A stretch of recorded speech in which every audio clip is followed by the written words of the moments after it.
Hi friends चलतु आज गोटे अंडार रेसिपी आपण मान सहित मुझे सेयार करी। अंडा तरकारी बहुत टेस्टी एत टेस्टी जमी लगे होटेल रे खाइला भाया। प्रथमे अंडा आलू को आम सीझेदेवा। मुझे अंडा आलू को सीझेदेवा बसईदेली। एपटे आसिक मसला देखूँ रेडी करदेली। देखो पियाज को मुझे गोल गोल साइज काटी देछि।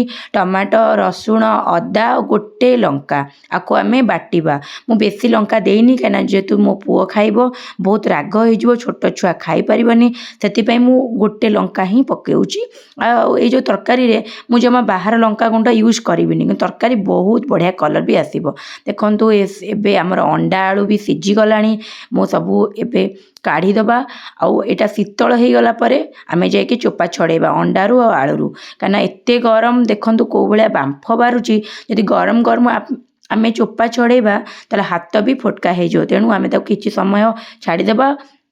ठंडा पानी देकिना आमे ताकू सबू चोपा छड़े नबा। बढ़िया से भी अंडा आलू बढ़िया से सीझी जाइए। देखो मुझे सब जिनस छड़ेदेली अंडा आलू को।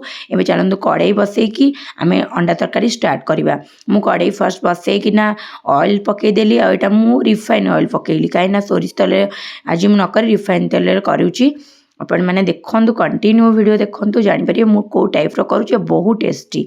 आपण मैंने थरे घरे करके खातु देखिए बार बार खाया इच्छा हम पूरा होटेल टाइप ही लगे जमती एते बढ़िया टेस्टी। देखंतु तेलटा गरम होला पर जे अंडा पकेबा।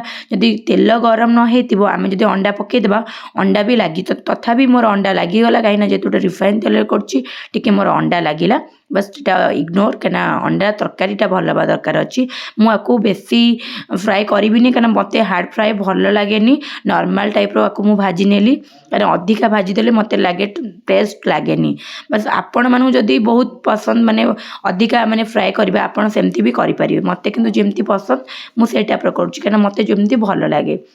अंडा मोर हो गला से कड़े रे आउ टिके तेल पकईदेवा कहीं आम मसला पियाज आम कषा कषी स्टार्ट करवा। प्रथमे तेल पकईकी टिके मु पकईदेली जीरा जहाँ भी पंचफुटण जहाँ भी पड़ो आउ मु पंचफुटण न पकई जीरा पकईली। जीरा पकईला देखो टिके चीनी पकईदेली कहीं चीनी पकईले तरकारी कलरटा बहुत बढ़िया देखा जाए पूरा रेड रेड पूरा आसे। टिके देखु चीनीटा टिके मेल्ट हो गला देखिए आम पियाज पकईबा केते सुंदर भाव देखु मु पियाज पूरा गोल गोल की काटी। आपण मैंने भी यही टाइप काटिबे बढ़िया माने बढ़िया लगे माने मसला सहित पूरा पियाजटा पूरा मिसीज। देखो मुझे किसी समय आम पियाजटा को फ्राए करवा। पियाज आम ऑलरेडी पूरा हो गला। एबे चलतु आको आम मसला पकेबा।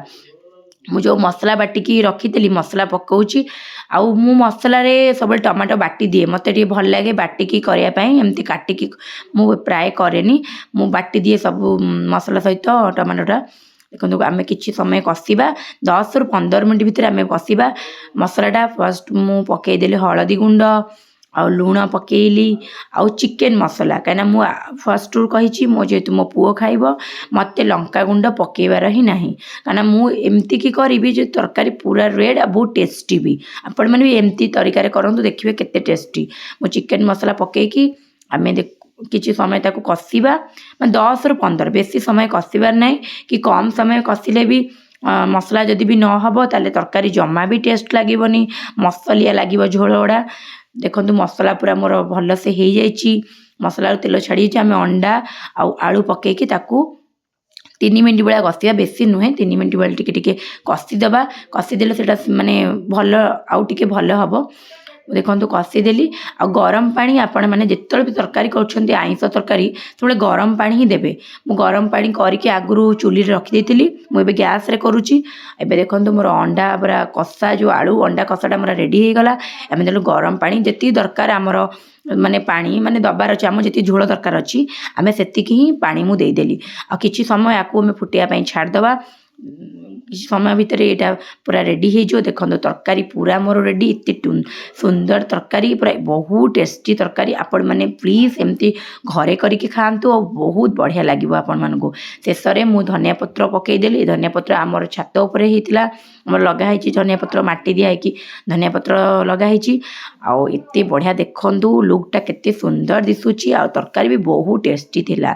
जदि आपण मानू मो रेसिपीटा भल लगी प्लीज मो चैनल को सब्सक्राइब करंतु लाइक शेयर